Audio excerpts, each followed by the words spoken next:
Electrocast. Adobe Acrobat Studio, so brand new. Show me all the things PDFs can do. Do your work with ease and speed. PDF Spaces is all you need. Do hours of research in an instant with key insights from an AI assistant. Pick a template with a click. Now your prezzo looks super slick. Close that deal? Yeah, you won. Do that, doing that, did that, done. Now you can do that with Acrobat. Now you can do that with the all-new Acrobat. It's time to do your best work with the all-new Adobe Acrobat Studio. Are you a forward thinker? Then you need an HR and finance platform that thinks like you do. Workday is the AI platform that helps propel your organization, your workforce, and your industry into the future. Workday, moving business forever forward. I chop it at 29 minutes. Like, we only get on Zoom for 29 minutes. So I have a slight morsel of an idea that I think could last 29 minutes. But tonight we're going to go for it's NASA trivia, right? Just tell us now. We're a sitcom now, everybody. We're going from being a drama to a sitcom. It's right. Perfect. Season 4, we're all famous and tanned from being a hit show. Yeah, that's and now right. Now we're going to all start sleeping with each other. That'll be great. That'll be a great episode. 50 years of music with 50-year-old white guys.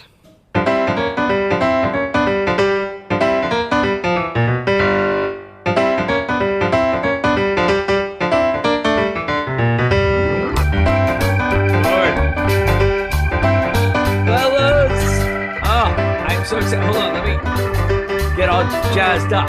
It's San Francisco night, Jeff Simons. How about that? I mean, it's all coming together. Welcome to 50 Years of Music with 50-year-old white guys on the Electrocast podcast network. We're winding down season 3, and we are coming to you from San Francisco, California. Not really. Well, kind of really. Kind of really. Kind of really. Jeff, you're actually out there. I am 7 miles from San Francisco currently, sitting in my office at work in luscious Marin County. Awesome. Ben Barton, how far away are you from San Francisco right now? I don't know. What do you 3,500 miles? No, not that far. 2,800, I think.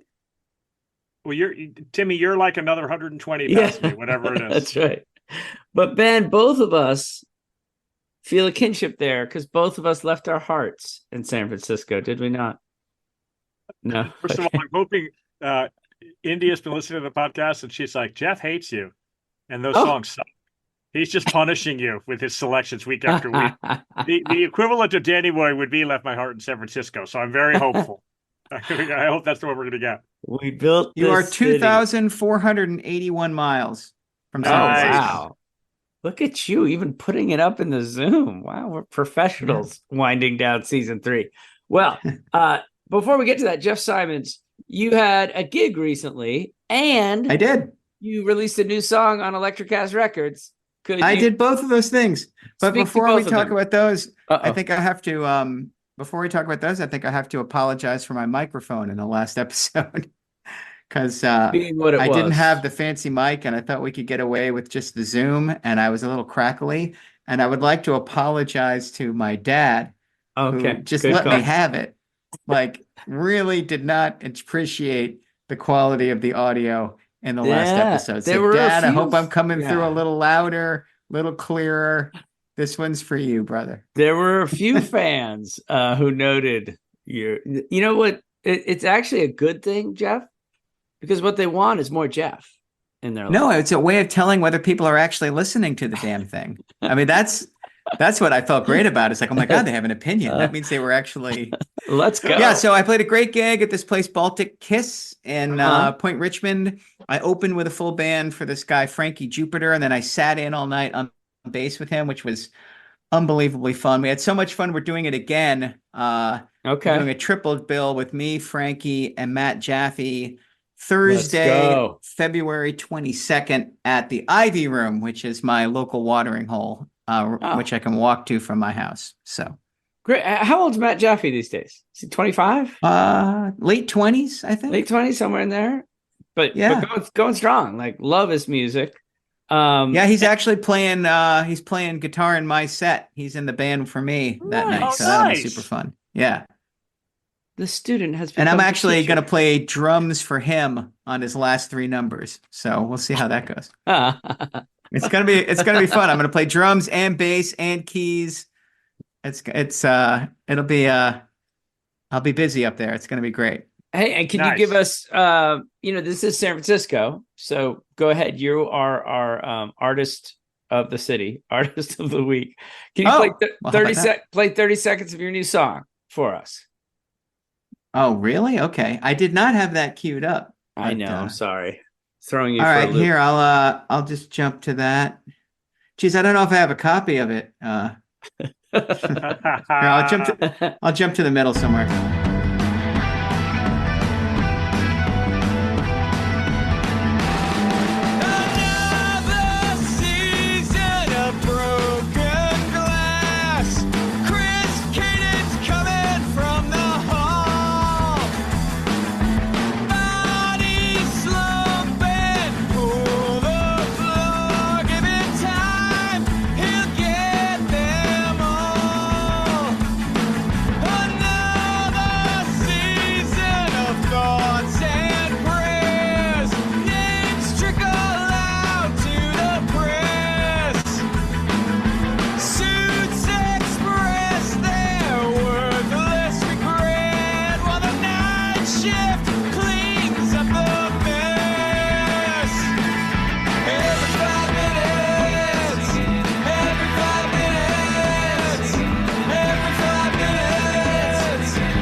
There you go. Good stuff. Driving beat. You sound like you're living on the edge right there. End of your rope, as it were. I am at the top of my vocal range. The outtakes of this are pretty hilarious when my voice cracks, or like I had a couple of really quality Duran Duran squeaks by the end of that session. But it's about gun violence in America, and hopefully it's not too proselytizing and annoying. But there was just one event too many. I've had versions of the song in the can for a while, and I just decided to hell with it and put it out. So good. We'll see. Good stuff. See if I end up on anybody's angry website. I look forward to that. I love it, and I love the fact that your music is getting more and more plays on Spotify. Go Jeff Simons, go San Francisco. And I will say, as just an observation, it seems like here in season 3, there's been less NBA talk than in previous seasons. By the way, it's a mystery to me. The Knicks are fantastic. It's their best. The Knicks are, by the way, their best fantastic year since the last century. And the Warriors suck, and so all of a sudden we don't talk about the NBA anymore. That's weird. That's on y'all. I'll talk about your wonderful teams as much as you want. Good stuff. Yeah, I don't know what's wrong with Golden State, man. It's just not happening. That's a whole separate podcast, and it's very sad if you're a Warriors fan. Okay. Well, you guys looks like we did nothing at the trade deadline either. So that's a bummer. It was a good run. Hey, it is our second to last podcast of season 3. There's a big question mark, but I want you guys to know I have an idea for season 4. And the number one rule of season 4 is I chop it at 29 minutes. Like, we only get on Zoom for 29 minutes. So I have a slight morsel of an idea that I think could last 29 minutes. But tonight we're going to go for it's NASA trivia, right? Just tell us now. We're a sitcom now, everybody. We're going from being a drama to a sitcom. It's perfect. Season 4, we're all famous and tanned from being a hit show. Yeah, that's and now we're going to all start sleeping with each other. That'll be great. That'll be a great episode. All right. Well, we are arriving in San Francisco on our musical road trip. Jeff's already there. He is at the airport humming this song from Otis Redding.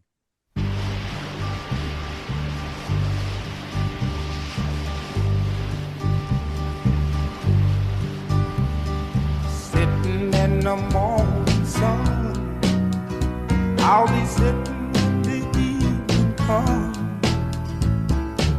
watching the ships roll in, then I watch them roll away again. Yeah. I'm sitting on the dock of the bay, watching the tide roll away. Just sitting on the dock of the bay, wasting time. I left my home in Georgia, headed for the Frisco Bay. What I mean, thank God you went to that line. When he sings, I left my home in Georgia. I mean, is that the most beautifully sung line in music? I mean, that he crushes that line. That's great. It's gorgeous. And also, it sets up a whole generation of people who think people call the city Frisco, which nobody does, which is also, that's kind of fun. I try in the torture basement. I tried to avoid it, but I had to include one. So you got one Frisco coming up in the torture basement. Prepare yourself. Yeah, you don't call it San Fran. You don't call it Frisco. It's San Francisco, and they're a little biting about that. Well, it's the city more than anything. It wasn't when I was. You just call it the city, and all other cities need to be named, but the city is self-explanatory. So, all right, we got a little competition here. Crack your knuckles, stretch your hamstrings. It is Ben versus Jeff. We're playing categories, songs that feature whistling, and whoever runs out of song titles that feature whistling, you are the loser. Ben, you get to go first. Talking to the bass guy whistling, right? Mm-hmm. Yeah. Yep. Oh, yeah. That's why we're having this conversation, because he ends the song. Okay, well, I'm counting that because okay, I'll go with the Dukes of Hazzard theme at the end. He whistles the little. Wait, are you whistling? You went silent there. There's no whistling in that song. What are you even talking about? Do you not know how to whistle? What just happened? I'm not a very good whistler. Okay, then I'll pick the song from Robin Hood that the rooster sings in the Disney cartoon. He whistles in that. Okay. Ben, back to you. I have no idea what Jeff was talking about. That's extra cheated. It's something from his childhood. I'm going to choose the one. I'm going to choose the one for the Fox and the Hounds, where the hound whistles at the end in the song about running over the woods. You remember that one, Jeff? Oh, you don't remember that? Because he whistles. That's all I have to say about that. How about Sissy Neck by Beck? That starts with the whistle. You cannot whistle at all. Viewers who are not here, I know this is a radio platform, but our brother is just cupping his mouth and going. You can't hear that? I can hear it. First of all, I'm going to stop guessing and declare victory. I'm just going to declare victory because Jeff can't whistle. I can't name any more songs, but I win. Jeff can't whistle. It's true. Oh, I have wanted to whistle my whole life, and I could barely get like 3 little tones out. I had no idea that this would reveal so much. My God. All right. Nice. By the way, that was very cruel, Timmy. Next week we'll have Joe Biden on and we'll do songs with stuttering. That's to be the next thing we do. Oh boy. Hey, there is an honorable mention for a rival song. And I know Ben is gonna hate this song, but when we took the kids out to California, we flew into LA, hit 7 national parks, went to visit Jeff, stayed with Jeff, came all the way back down the coast. This was one of the songs in our California mix that the kids loved. You didn't send me another song. I love you trying to set me up. You didn't give me an alternate arrival song. Shit, you're right. I didn't. It's Scott McKenzie. If you're going to San Francisco. Oh, yeah, you did give me that one. Sorry. Oh, I did. Non-whistler. I think he assumed you were joking. I think I assumed you were joking. If you're going to San Francisco, can I stop now? Be sure to wear some flowers in your hair. All right. If you're going, what year is that? That's 1967. That was like attempt to glom on to the Flower Power Summer of Love action. And it worked. Sure. It went to #1. Yeah, it was what a do you mean huge hit. attempt to glom Does he have on? any other songs? Scott No. McKenzie? No. My favorite thing is the album is called The Songs of Scott McKenzie. And I can't name a second one. Well, dude, he needed to clarify as opposed to the single, which you might prefer to own. This is the song of San Francisco. Yeah. Right. If you're going to San Francisco, be sure to wear flowers in your hair, man, because that is the scene in Haight-Ashbury. Jeff Simons, can you define for us the San Francisco sound of this era? Of the 60s era? Yes. I mean, the one that certainly like kickstarts a national like idea of San Francisco is the kind of psychedelic ballroom concerts of the Fillmore district. This guy Bill Graham was a promoter. He was promoting of all things the San Francisco Mime Troupe, and he bought a rundown building and called it the Avalon Ballroom and started hosting like kind of be-ins. People get high and they'd have bands playing all night. But he basically invents the modern rock concert because up until like 1966, when a band played, they played for 25 minutes. Like the longest set the Beatles ever played was 28 minutes. It was in San Francisco where they're like, let's let people play for an hour and a half and let's let them stretch out. And we can bring the improv from a jazz club and bring it to a place where people just want something in the background that they can like groove to all night. And so the scene that emerges around the Haight-Ashbury neighborhood and the ballrooms of San Francisco is a kind of a new kind of live performance first, studio recording second series of bands who can play for a really long time. The ones that you may not have heard of are like Quicksilver Messenger Service and Moby Grape. And the ones you have heard of for sure are Jefferson Airplane and the kings of the scene, the Grateful Dead. But by the time the Grateful Dead are touring the country and playing 3-hour concerts, it ups the game and requires a kind of a completely different approach. When the Stones tour America in 1966, they play 25-minute sets. When they come back in 69, they bring their own PA with them and they've got an 80-minute set because there are these new expectations from audiences that we're going to get to see the whole Megillah. And that really starts in San Francisco. Wow. Fascinating stuff. Can I play a little word association with you and Ben? I'm going to say a word, the first thing that comes to your mind. Okay. So you mentioned this place in your talk there. What's the first thing that comes to mind when you think of the Fillmore? Oh, it's a great one. There's so many great live albums for the Fillmore. I mean, I would do live at the Fillmore would be what comes to mind. I couldn't choose. I mean, the Allman Brothers, is that Fillmore East or Fillmore West? That's East, but there's that incredible Aretha record. Yeah, the Aretha Fillmore one. West. Dude, I'm going to mention that there's a live at the Fillmore West Chuck Berry album. Yes. Yeah. Yeah, there is. All right. Good. Jefferson Airplane. We built this city. We built this city on rock and How roll. dare you? That is Starship. No, first of all, the I Jefferson almost Airplane selected lived at 2400 Fulton Street, and when I first moved to San Francisco, you could still see like the house still had the columns in the front that they had been painted psychedelic by the band. I think of Grace Slick's crazy drunken rant with the pistol when the police came to her house to tell her to turn the music down in 1992. Wow. That's my Grace Slick go-to moment. All right, continuing on. Amoeba Music. Where my children's retirement money went. No, it's my favorite record store. The one in LA is amazing as well, but the Amoeba in San Francisco was the place you could go and almost guarantee that you'd find what you were looking for. There were in the late 90s, if there was a copy of it in the world, they probably had one. It's pretty incredible.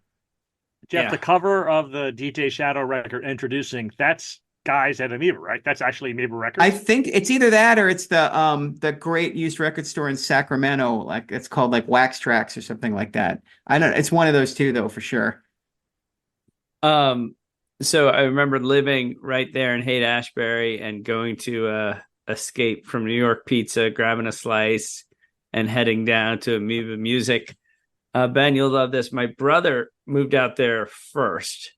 So this is in 95, I guess. I move out there, join him. But he tells the story of being out there a few months. And whenever he walks along Haight-Ashbury, kids come up to him and like, buds, buds, buds. And my brother, after a month of people saying buds, finally it's like, I'm sorry, excuse me, like you said buds. What do you mean? And of course, the guy is trying to make a low-key drug deal, and my brother is totally oblivious. And the kid looks at Pat and he says, "What planet are you from?" and then just kept walking. Like, all right, good talk. Lovely area of San Francisco. I want to keep going. Great American Music Hall.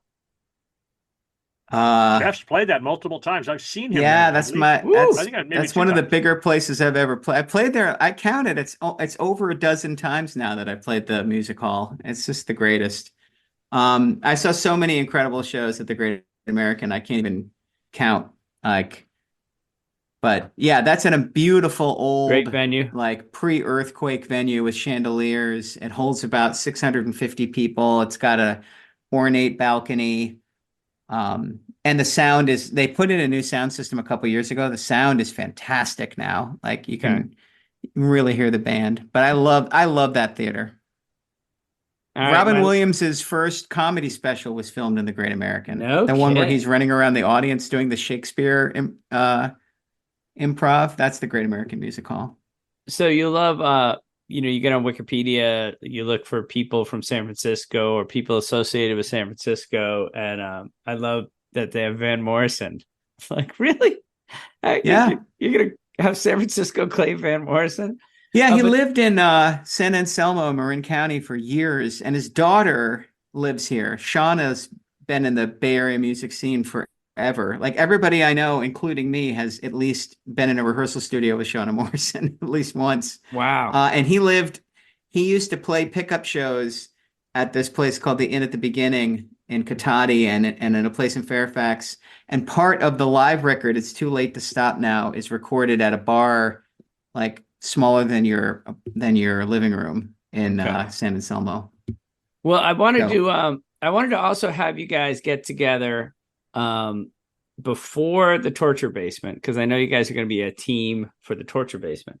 I wonder if you could be a team for me as far as TripAdvisor's top 5 recommendations of things to do in San Francisco. So we have a person who's lived there for the last 30 years and a person who once loved the city and now has beef with the whole area. So I think this is a good dynamic 1-2 punch. I'm going to give you 1 minute on the clock to come up with the top 5 things to do in San Francisco. On your mark. No, don't start the clock. We're naming what TripAdvisor thinks, or we're naming what we think? Sorry, what TripAdvisor thinks. Excellent clarification. So talk amongst yourselves. Go. That dumb squiggly street, that's Lombard Street, right? Lombard Street. That's definitely on there. And then the pier that's got the seals next to it. 39. Yeah, that'll be 39. On there. Or Fisherman's Wharf, one of those two. Oh, that's what I meant. Yeah. Yeah. I think Alcatraz is probably on there. Great. Let's go Golden Gate. Yep. Golden Gate Bridge. I think Pac Bell Park for a Giants game might be on the list. You have 4 out of 5. You do have Alcatraz at number 1, Golden Gate Bridge at number 2, Pier 39 at number 4, and Lombard Street, which you guys once made fun of me on this podcast for going there. You did a little yokel voice, and I did not appreciate that. Very happy to make fun of you again, Tim. If you were requesting that, it's available. So probably Haight-Ashbury is number 3 then, right? To go to the corner of Haight and Ashbury and get ice cream. No, that is incorrect. This does not bode well for the Torture Basement. 1 minute is up. Cable cars, gentlemen. Cable cars. Okay. I love that everybody thinks that's great. You know what they call cable cars in other places? Buses. Does TripAdvisor say that one of the top things you should do in New York is ride the bus? It's just a shitty bus. That's what it is. On a very related topic, and I won't say who it was, Indy and I are, I guess, out to dinner with a couple, and the guy's like, hey, India, I had some really good ideas about public transit. And then he's like, oh, this is going to be fantastic. I can't wait to hear this guy's ideas about public transit. So he's like, if you've been to San Francisco, like the trolleys are really, really popular. And Indy was like, yeah, but that's because they still have the rails. Like, we couldn't lay rails and have trolleys in Knoxville. And he's like, no, of course you wouldn't have a trolley. I'm talking about a trolley without the rails. She was like, that's a bus. Next topic. Cover she that has my vote for life very quickly. That is why she's the mayor. All right, well, let's go to the torture basement. This is the San Francisco compilation. If I could open up to you guys real quick. I mean, Jeff opened up earlier about the whole whistling thing. I will say that when I came up with the idea of recording little snippets of songs that mention places when we first started this season, I loved the idea. And I know, Ben, you were super excited about it. And It's a lovely little mainstay for season 3. But I will say it began to drag. It began to be a real chore. And then today, I sat there thinking, I'm not going to be doing this soon. We're running out of places to go. There's no compilation I could put together for Des Moines. This is it. It's running out. Aww. And it was really kind of bittersweet to know that this time in my life of finding songs that mention the place and then giggling to myself about what your reaction to a particular artist is going to be, or when it's like something awful or something you can't get. I was like, I'm going to miss this. And so instead of 15 songs, I think I got one extra. I got 16 songs coming your way. And I always challenge you guys. I'd love for you to get 12 out of 16. But you know what, listeners? Let's talk to you. Sure, you don't have the same maniacal approach to music as these two gentlemen, but gosh darn it, I want you to get 8 out of 16. I want you batting 500, and then you, the listeners, will escape the torture basement as well. Let's go. Okay, here we go. Torture basement or San Francisco.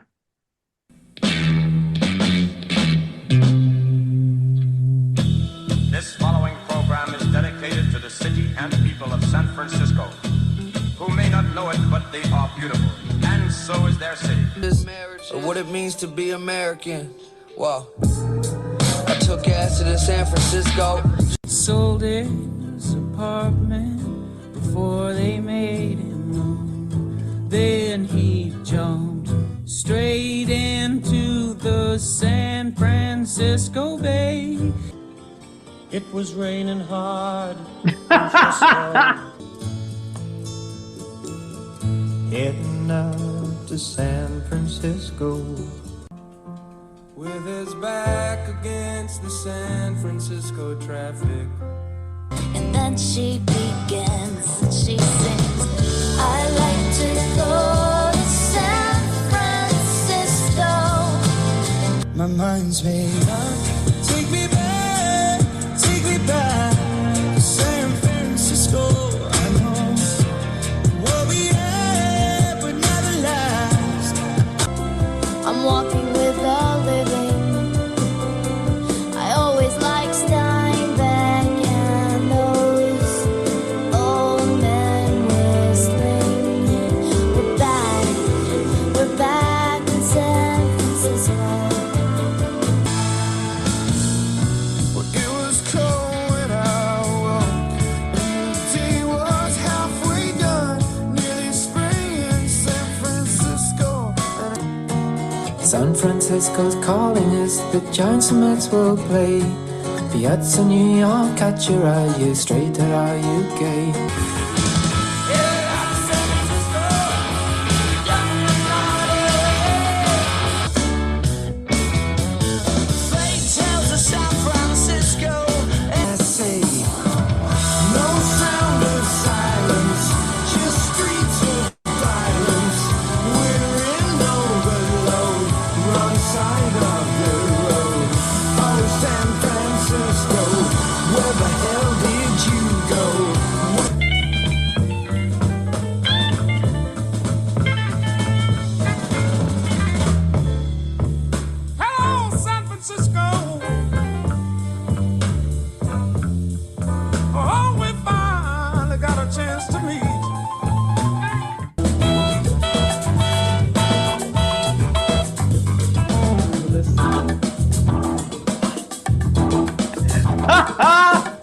can't believe you know this. I'm so upset. I got you on that last one. Wow. I mean, those some good songs coming out of San Francisco, or at least mentioning San Francisco. We're going to unpack it in just a moment, but first we got a commercial for you. As a contractor, I don't pay for materials I don't use. So why would I pay for stuff I don't need in my mobile plan? That's why my Biz plan from Verizon Business is so perfect. Now I can choose exactly what I want, and I only pay for what I need. Right now, with my Biz plan, get our best price, as low as $25 a line. Visit Verizon.com/business to get started today. New lines only. Price per month with 5+ lines. Includes auto pay and paper-free billing and promotional discounts. Taxes, fees, economic adjustment charge. Applicable add-ons, prices, and terms apply. Guarantee applies to base monthly rate and stated discounts only. Add-on prices additional. Offers in March 31st, 2026. It's football season, and you can now get almost anything you need for game day delivered with Uber Eats. What do we mean by almost? Well, you can't get a running back delivered, but you can get baby back ribs delivered. A strong defense? No. A strong deodorant? Yes. A six-pack of abs? Nope. Six-pack of beer? Yes. Get almost anything for game day delivered with Uber Eats, official on-demand food delivery partner of the NFL. Order now. Alcohol 21 plus and in select cities. Product availability varies by region. See app for details. All right, we're back. I wonder if 13 out of 16 was too generous, but I'm feeling generous here at the end of season 3. No, there's a bunch I don't know. Oh, really? Okay. I think I have like 11. But so. you had 2 that I did not think you were going to get, so I'm bummed about that. Ben, how are you doing on this one?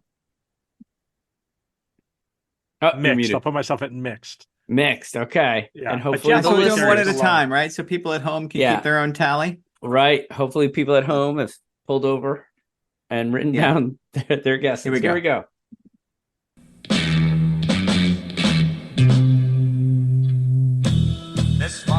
This is Eric Burden's San Francisco Nights, I believe. Who may not know it, but they are beautiful. Is that his name? And so is their city.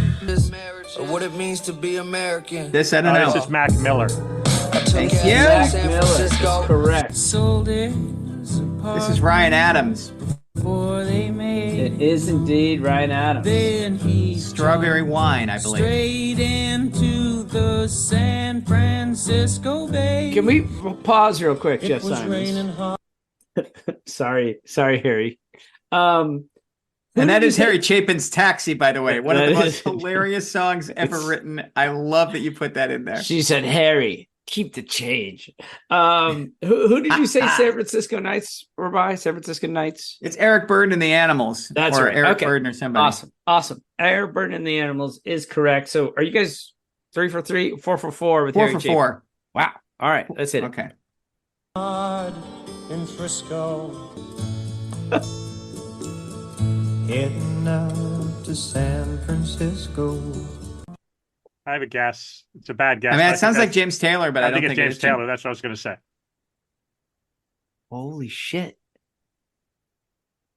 Come Monday by Jimmy Buffett? It's his best song? Oh my God, it's Jimmy Buffett. You missed Jimmy Buffett? Come Monday? I actually don't. I feel fine about that. Oh, I'm in shock right now. Yeah. Pass. I feel fine about missing Jimmy Buffett. Come Monday, it'll be all right. All right, go ahead. This is Dawes.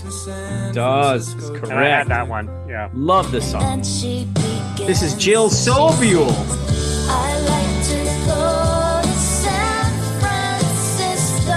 Really impressive poll, Jeff Simons. This is some schmuck. I have no idea.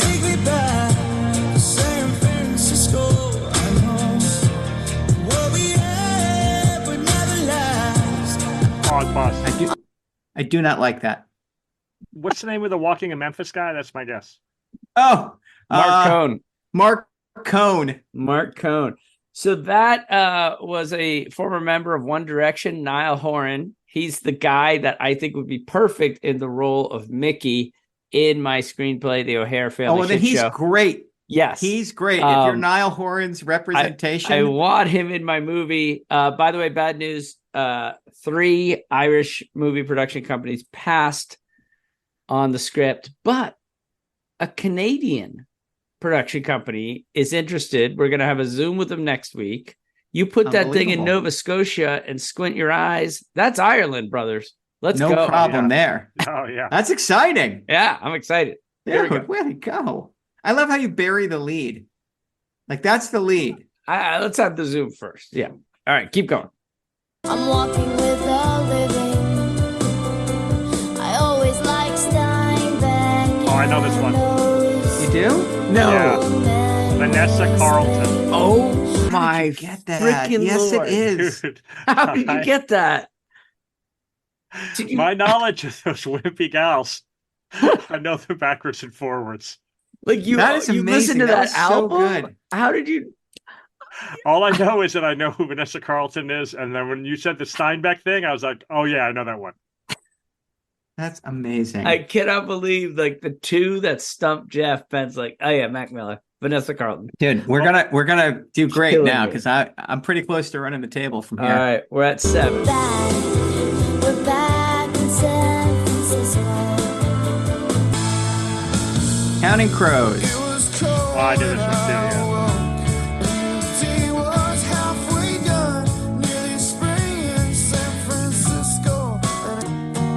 San Francisco's calling. Bell and us, the Sebastian. Giants and Mets will Yes. play. I had that one too. Are you feeling Catcher, sinister? are you straight Yep. or are you gay?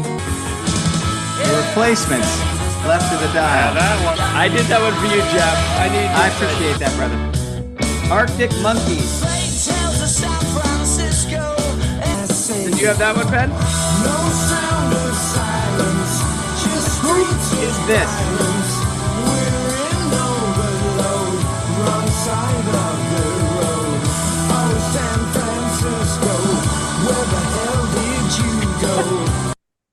I'm Any guessing guesses? my only guess is like Stone Temple Pilots or that awful band that Stone Temple Pilots became, which is like talk show or something like that.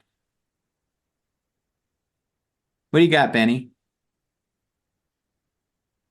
I thought I heard a hint of David Bowie at the very end. You did. You So definitely heard could it be Tin Machine? It's not Tin Machine. You heard a hint of an accent, that's for sure. Just tell us, Timmy. That is late period Deep Purple. Oh yes, that would have been a minute before we came up with that. I don't think I ever would have gotten that. There's late period Deep Purple. I'm assuming. God, that's crazy. Yeah. And then we got it from here. So All right. this is Buddy Guy, It is. Oh yeah. which you know right here. Hello, San Francisco. All right. Dude, I had the solo. The solo was so BBK. Oh, we're fine. Jeff, don't give away the last one. I want to see if Ben has it.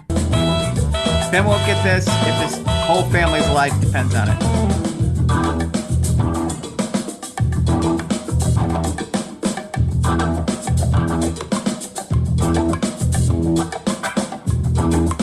Oh, this is the last one I'm supposed to get that? Is that Yeah. finish? It's Trey, his solo record. All right. It's a Trey Anastasio solo song. Yeah. Oh, you guys crushed the Torture Basement this week. Nice job. There were no shortage of songs. Oh my gosh. People like dropping San Francisco in their lists. Actually, we just got it, I think, right? I thought you We had got 13. We missed 3. Oh, you're right. You got 13. What you're supposed to get 12? You said we had to get 13. You got all cranky at the end because it was the last one. You did very well. You're out, and hopefully I don't feel the bad about listeners those did misses. well. The Jimmy Buffett, Niall Horan, late period Deep Purple pushes even the limits of my insanity. By the way, I'm looking it up now, and I know Vanessa Carlton because the girls liked her. That must be how I know that. Yeah, it must be. I literally was like, how did I know that? That's a great poll, dude. Well, she's got the one awesome song. I can't name another song by her. I think the girls must have liked her enough where I heard multiple Vanessa Carlton songs. Right. All right. Well, I want to move on right now to a little trivia. We haven't talked about San Francisco's population. Geography has been the Achilles heel of Jeff Simons for a number of years now. But I am feeling good because now we're on his home turf, Ben Barton. He's been there a long time. Certainly he's going to be closest to the pin when it comes to the city, not metro, city population of San Francisco. Jeff Simons. 811,000. Okay. Ben Barton? Do I get to do higher, lower, or what do I have to do? I think it's closest to the pin. I need a number. Give me the number again, Jeff. 811. 811,001. The population of the city of San Francisco is 873,000. So Ben is closest to the pin. He's a dink, though. Due to my dedication to cheating. Good job by me. All right, Ben, you get to go first with the metro area, and Jeff will have the advantage of going second. Closest to the pin, Metro San Francisco. This is really hard. I don't even know, the megalopolis goes all the way to Sacramento. I'm vamping. I'm going to say 4.5 million. 4.5 million minus 1. 4.6 million. Oh, really? We're that big? Wow. Just that must include Oakland, San Jose. Oh, yeah. Down. Yeah, the metro area goes all the way down. The whole thing. Yeah. We don't include San Jose in the Bay Area if you're not in San Jose. One of those dickish things about here. Like San Jose people are like, I live in the Bay Area. And we're like, no, you don't. But you do count Silicon Valley, right? Yeah, but that's just I mean, I think it stops They're at the exactly Apple the same headquarters. distance to San Francisco. You're just no, I know. The no, poor San people in Jose's San right Jose there. not invited. The cool people in it's Silicon true, though. Valley It's really totally invited. Totally right. That's totally correct. I feel Ben's getting warmed up for what comes later. Okay. Humans arrived in the Bay Area. We've got archaeological evidence all the way back to what year, Ben Barton? Oh, okay. I don't even know when humans came to the I mean, we're talking native people, so I don't even know when they came. I'm going to say 2600 BC. 3000 BC. That's really good, Ben. That's good. Very pleased with myself. I'm not sure how to pronounce the Olone people. Ohlone. The Ohlone. Ohlone. Little land acknowledgement quickly. Jeff Simons, when did the Spanish arrive? Not really sure, actually, to be honest. 1500, 1580, 1590, Drake's Bay. 1769. They actually come overland first and realize, look at that bay. Drake is in Drake's Bay before 1700s. That's incorrect. That's a failed colony, but he's there in the 1590s. Ben Barton, we go to you for confirmation. You look it up to him. That can't be right, though, because how the hell did he get there? He sailed all the way around South America with other 1580. people? On September 26th, 1580.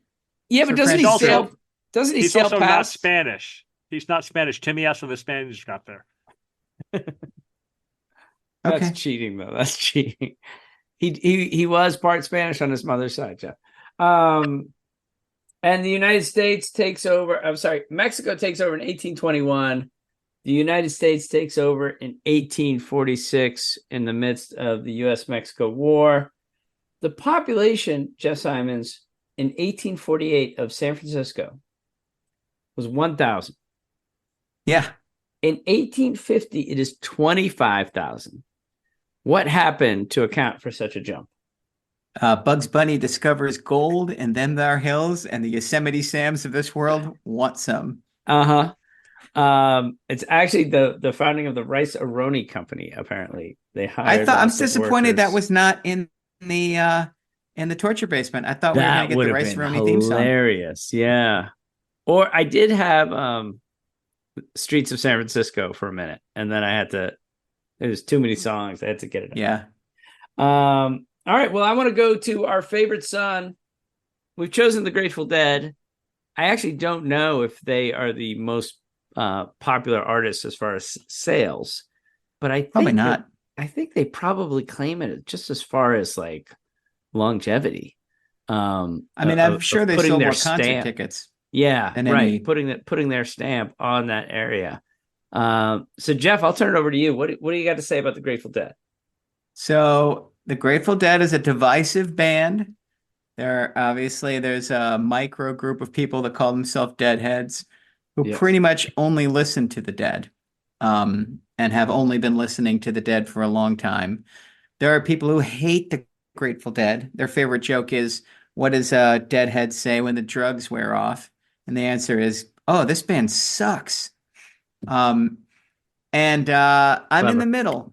There are years of the Dead that I really, really enjoy, and I definitely have enough knowledge to hang with the weirdest Deadhead. Like, I can rip off important show dates, and I've got hard opinions about 1969 versus 1972. And I've listened to the Dead for hundreds and hundreds, if not thousands of hours. And I can admit that there are nights when they sound absolutely dreadful. And the first time I was old enough to see the Dead was already after their golden period. There's a whole generation of Deadheads our age that want to claim that the Dead had this amazing resurgence from like 89 to 90 and played some of the most important shows in the band's history. And they are wrong. They are wrong. Oh. I went back and checked those things out. They sound tired. And of course, I moved to San Francisco, got in the music community. I'm surrounded by Deadheads, and Jerry dies 3 years after I arrive. And Jerry's death was a seismic event in the city and in the kind of creation of the scene. But I would say there's 3 different Grateful Deads. There's the early freak out psychedelic Dead that peaks in like 1969. Then there's jazzy, fusion-y, groovy Dead that's like peaks in 72 and 73. And then there's like weird version of dance band Dead that has its peak like 77 to 79. So I'm going to play a little bit of each 3. Dance band, huh? Yes, okay, because we're going to Shakedown Street, Timmy. When you think of a Grateful Dead concert, you think of all the twirlers, right? You think of all these people who appear to have no rhythm, finding rhythm. It's because the Dead by the late 70s had kind of figured out this kind of heartbeat pulse that no matter, as long as they kept that, the audience was with them. And they became this very weird kind of like boogie band for a very small subset of Americans. But you'll hear the difference, I think. So here, I'm going to play a little bit of a song from a live record called Live Dead, which was recorded where? At the Fillmore in 1969. And this is Pigpen, the keyboard organist / lead singer who will be dead in a few years after this, turning an old blues number into a classic Grateful Dead kind of psychedelic mayhem thing. It's called Turn On Your Love Light.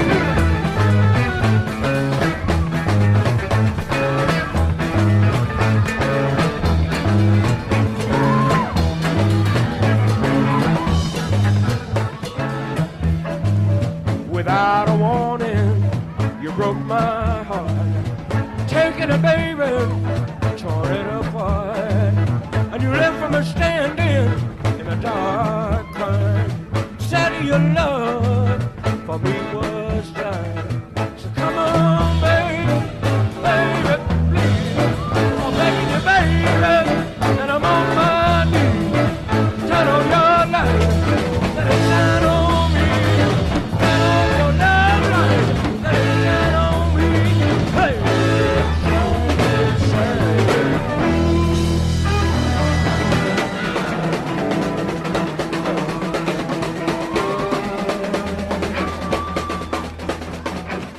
And that'll go on for another 15 or 20 minutes. Okay. Like with that intensity. I had that dream again.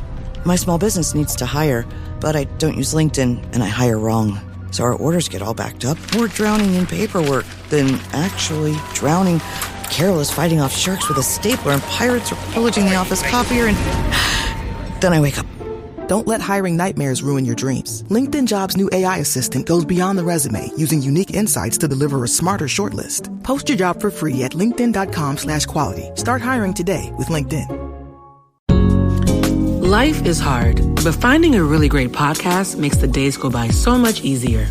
Hi, my name is Blue Telusma. I'm a writer, an emotional intelligence coach, and the host of Humanize with Blue Telusma, a podcast where we believe that when you humanize everyone in the room, a great conversation is almost guaranteed.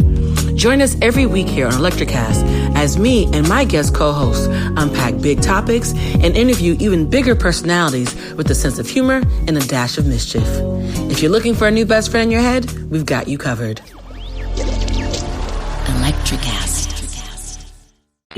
The Dead smooth it out a little bit from like 72, 73, 74. They drop one of their two drummers, Mickey Hart, and Bill Kreutzmann takes over by himself.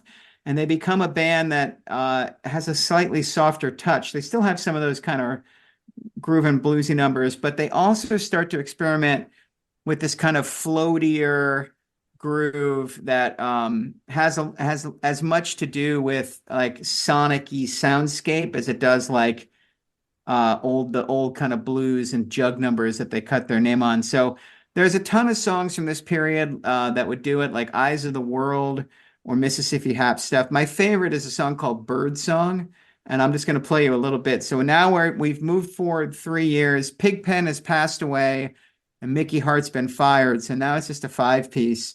And so there's more space for everybody. So things are a little looser, but they're decidedly more experimental and instrumental in nature. So here we go. Okay.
So that's my equivalent of Ben's In a Silent Way. I could listen to that kind of Grateful Dead shit all day. Oh. Like it's just, for me, it's just like I just pick one instrument and follow it for a minute, and then I pick another instrument and follow it. Like I could listen to Phil Lesh, pick random notes for a couple of hours, and then switch over to Jerry and switch back. Like there's a period where the Dead it's just this kind of like exploratory, in no hurry conversation. But they tighten it up by the late 70s. Like they discover disco, which is hilarious in its own right. But this is like what the Dead sound like in the third act of their career. And this is them at their best. So this is what I mean by like becoming kind of a dance band for this kind of twirling circus that follows them. And the sets became much more predictable, like a Jerry song, a Bobby song, a Jerry song, a Bobby song, one that gets stretched out, an old hit, set break.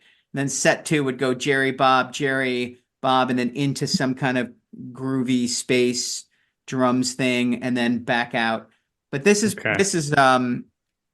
Estimated Profit, which is in 7/4 time, which, you know, like there are just not many bands who could have a hit with their crowd that's in a bizarro time signature. But this will give you an idea of the sound they kind of settled in on through their retirement.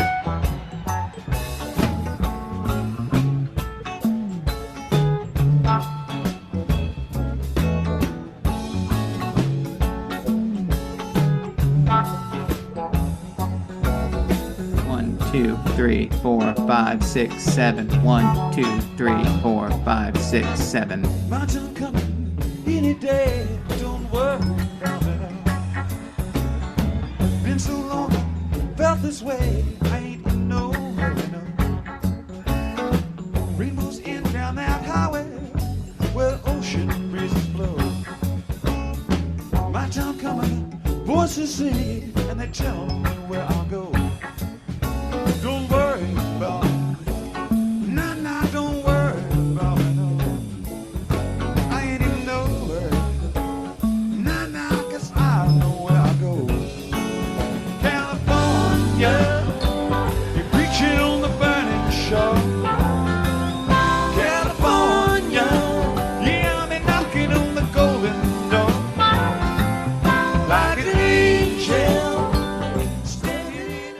as long as you have that pulse, people can spin in a circle to it. So they just identified like, we'll just keep this going and then we can float and kind of loop around it. And I think that's where all the hands and the dancing and the twirling came from, because they just there's a pulse beat to a Grateful Dead concert, and then everybody else is kind of snaking in and around it. So on a good night, they lock into some music that doesn't sound like any other band, and that's a compliment. And on a bad night, it all falls apart and they're not listening to each other, and they sound worse than the average bar band.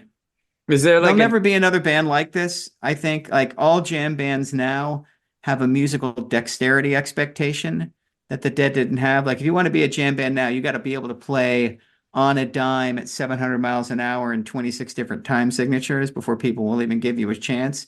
Part of what makes the Dead so different is they're good but not great players, and so they really only achieve liftoff when they're all having a good night, and that makes them kind of curiously American and curious in general.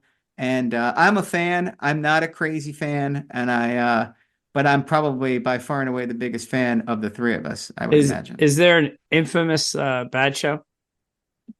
There is. They played the Boreal Ski Resort in the summer of 1985, and if you look up worst Dead show ever, they fall apart like 35 minutes into the first set and give up and go back and try to regroup and come out and just can't.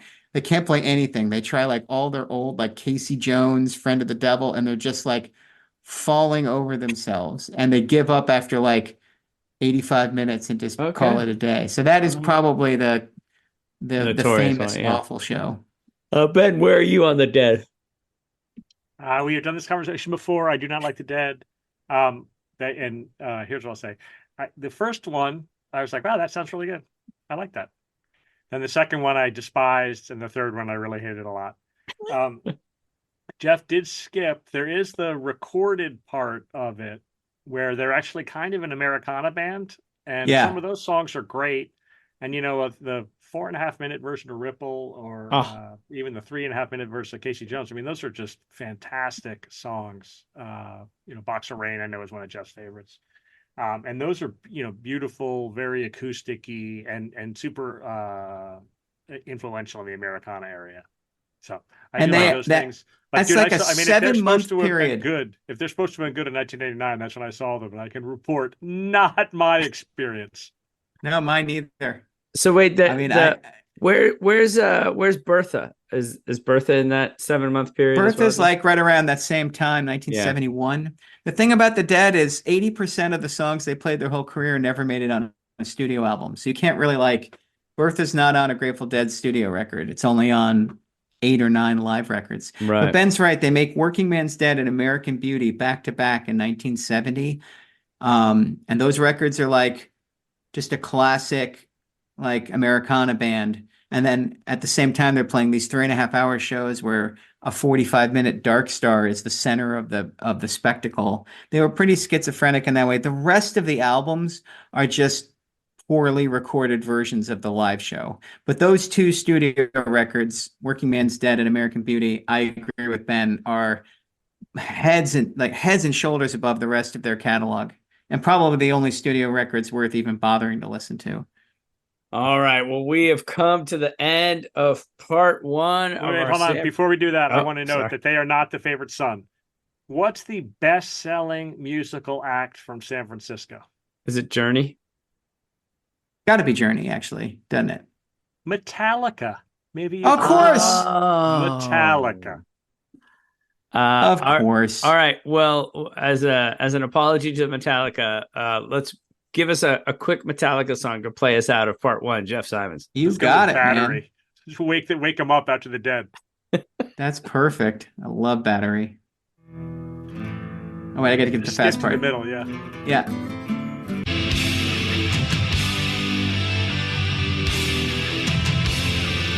Scary. Oh, you haven't heard anything yet. Give it a couple seconds. I think this is the last pass. Here it goes.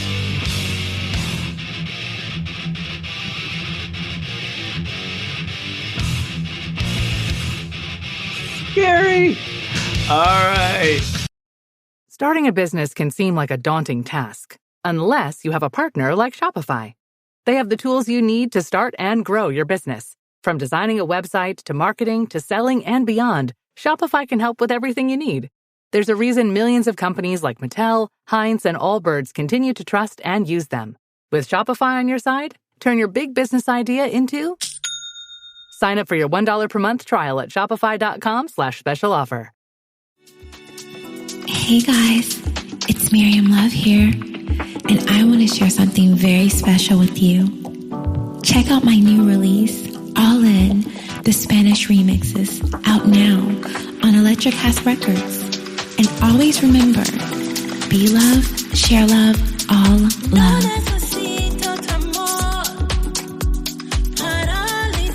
Available now wherever you listen to music.